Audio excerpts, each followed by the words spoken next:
Akedah Project. We invite you to join. One story, many angles. Come learn with us.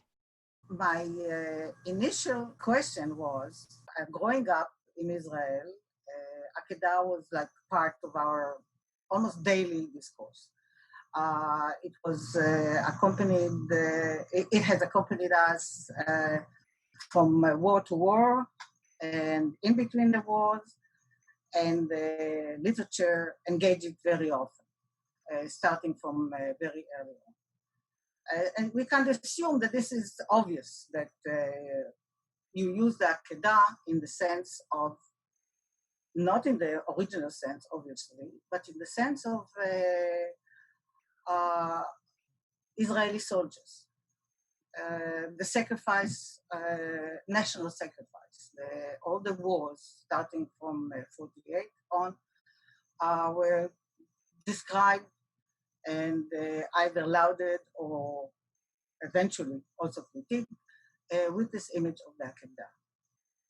And slowly, by the time that I came into Hebrew literature, slowly it became also involved with general relationship between fathers and sons. This was a generation, we are talking about the 60s, the 70s, that already was very much involved and interested in Freudian psychology. So it turned out to be a kind of a Jewish metaphor, if you want, a Jewish symbol, if you want, to relationship between fathers and sons. Fathers and sons, in the language of psychology, Oedipus. So that was, kind of a strange combination. You're talking about Oedipus and what Freud made of it, and the story of Oedipus, which is totally aggressive. And on the other hand, we have aggression between father and son. And on the other hand, we have this Jewish biblical story about the father and son, that both of them are kind of, originally we talked on about Isaac being, obedient. But basically, if you look at it, and if you look at the relationship with Abraham and God, so it's another kind of filial relationship, and Abraham is just as obedient as his son to the request of his God in heaven. Slowly, to me, it became clear, and it wasn't just me, it was writers who of almost my generation, like Amos Oz, Yeshua, were engaged in this psychoanalytic, psychological interpretation of the Akedah. And that kind of aroused a few questions in my head, and I was wondering how this is possible, how you can take such a story of the opposite almost of Oedipus and use it in an Oedipus topic. And I started to engage with the question of the differences between the biblical story and the Greek original story that served as for Freud as the model of relationship, paternal filial relationship. While I was doing this and really involved in this psychological study, I discovered that way back then, there was in 48, the war began, all the wars in Palestine at least. In Haggadah of Pesach, in one of the kibbutzim, there was a use of an expression, Osher Akedah, which literally is the happiness, the bliss, the joy of Akedah, which startled me. And I started to ask people, my generation, a little younger, a little older, if they ever heard of it. We never heard of it. It was totally, something that supposedly belonged to the previous generation. And I was totally startled by it. Everybody that I talked to was startled by it. And when I say everybody, I must say that it did not include people on the right wing of Israeli politics. That was very interesting. People even sometimes when I give lectures about that, argue with me that, why, what's wrong? I mean, also Akedah, you're happy to sacrifice. So this was the starting of my search, and I really was trying to find out what's the source of this expression. And with the help of Anita Shapira and others, I reached the originator of this expression that happened to be Beryl Katzenelson. And the connection, the context of Osher Akedah, of the joy of or happiness of sacrifice, or of Akedah, it depends if you see Akedah as sacrifice or not. Of course, I'll talk about it in a minute. Was apparently, according to what we have in writing, it's not in his writing, but his friends after his death said he invented this expression. And the expression exists. There is a document that he wrote a few years after World War I, when talking about the first Jewish, Palestinian Jews, men, and mostly, of course, who volunteered and were accepted by the British to be trained to be soldiers and participate in World War II. So the context was very clear. That was, and when I started to read more about this generation, now we are talking at the beginning of the 20th century, in Palestine, the very first Chalutzim, the first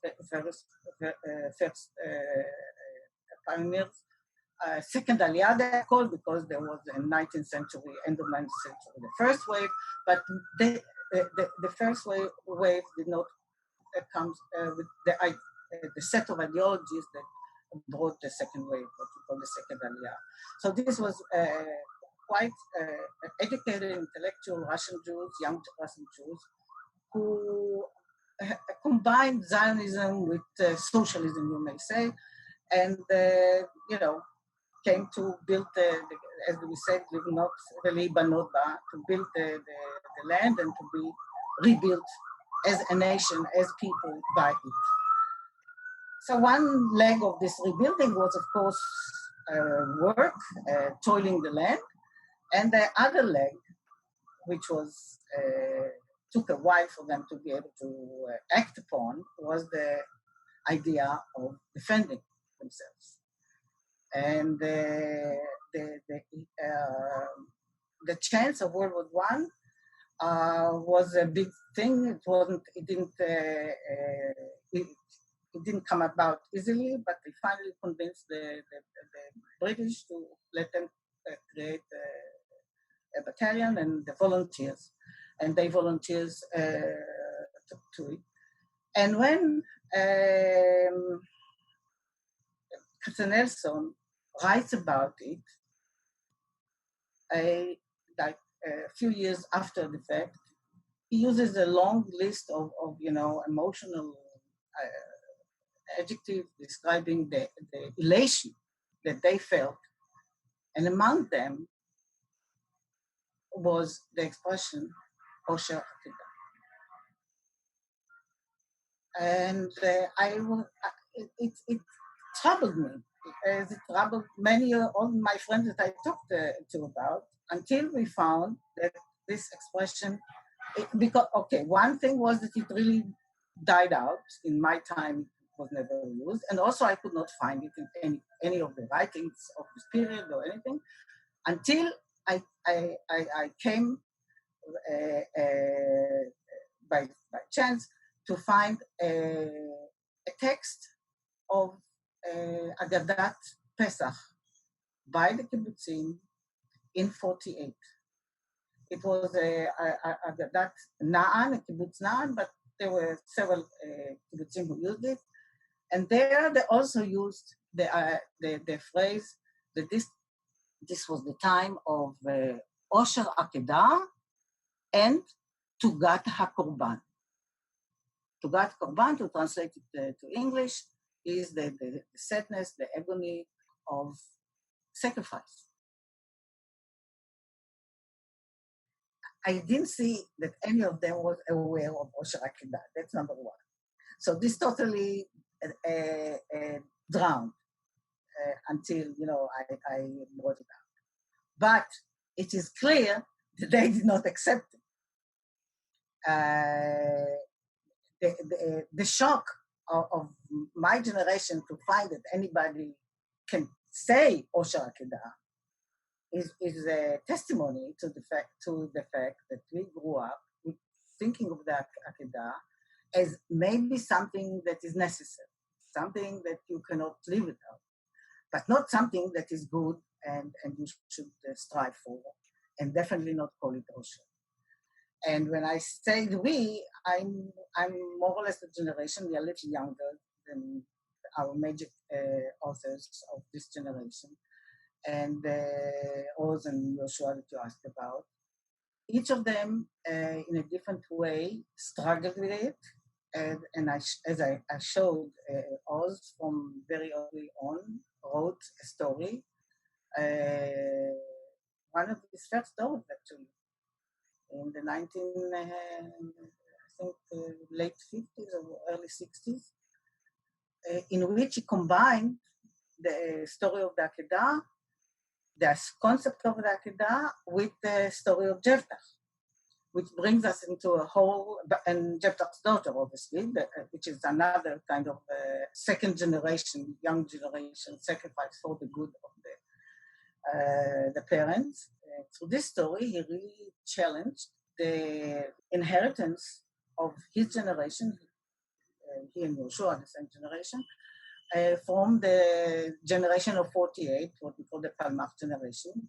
I wouldn't say that they accepted it because I found criticism and reservations also in that generation, but certainly the younger generation, growing up through the 50s and 60s and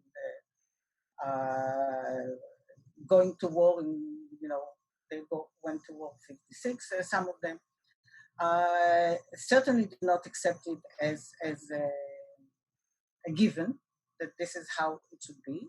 That the second generation should sacrifice for the good of the not just the parents, but the whole society. And this was, of course, a political argument. There was a big difference between the right and the left. Mostly the left, the center left, did not accept it. And they started to write stories that challenged this concept, both Akedah and the story of Jephthah, in a rather amazing way. Using, for Oz, for instance, he already, as I said, one of his earlier stories, this is the end of the 60s, using a very ancient midrash. And this is really was a great detective story for me because I never heard of it. Like most of our generations, I don't think ever heard of it. And pseudo-philo, it's known in the tradition that way back, maybe second century, they're not sure, first or second generation, retold the story of Jephthah's daughter in a way that totally accepts and glorifies. She's called the glorified daughter, accepts and glorifies the idea of sacrifice, which of course scholars today say this is like the beginning of Christianity. This is the transition from reading the Akedah the way the Jewish tradition has read it, the way the Bible tells it also, and the way Christianity took it and made it into a story of full sacrifice. So saying there's a phrase there, sacrifice, human sacrifice is good and accepted by God, etc. Oz took this story. He didn't know the full story, but he saw a little bit of it in some book from the 50s that I happened to find by sheer accident. Nobody knew about it in Israel except this little excerpt that was published in a book called Women in the Bible, 1950. And this book was distributed to the readership of Davar. It was then the major newspaper in Israel, and Oz got it. And he just saw a little excerpt of it, and the name of the heroine, Jephthah's daughter, that we know that she doesn't have a name, is named there She'ula, borrowed. She lives on borrowed time. There's a whole linguistic argument that I cannot enter in. And rewrote her story in a way that really showed the deep fear. He calls it the darkness, the Sipur Shel Choshech, that later on he, of course, used in his biography.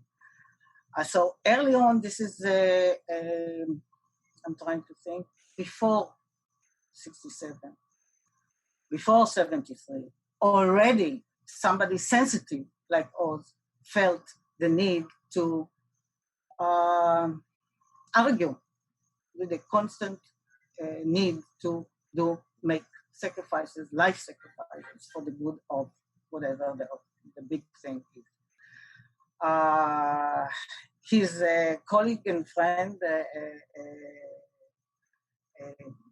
did even more, but later in the 80s, Yoshua devoted a whole novel, Mr. Money, which is a unique story that tells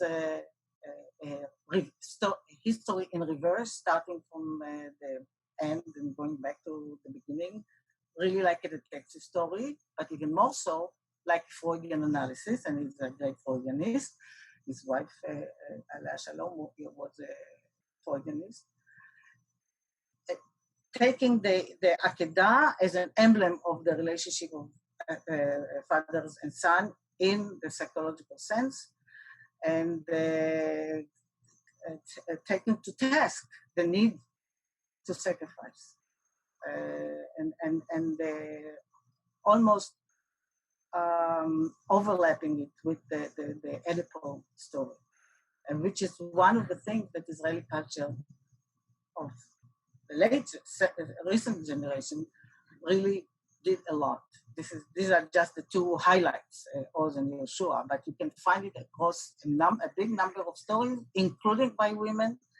One of the amazing things that I found is really early on in the 60s already, there are women who challenge this, not in a big way, but a few challenge it also to the same concept, and using Freudian analysis, in other words, overlapping. And this is one of the things that I studied psychoanalysis, and it was really interesting for me to see the difference between the use of Oedipalism in early Greek culture, because Oedipus, of course, comes from Greek tragedies, and mythology also, before it was made into literature, and the way the Israeli authors dealt with the same issue, and to what extent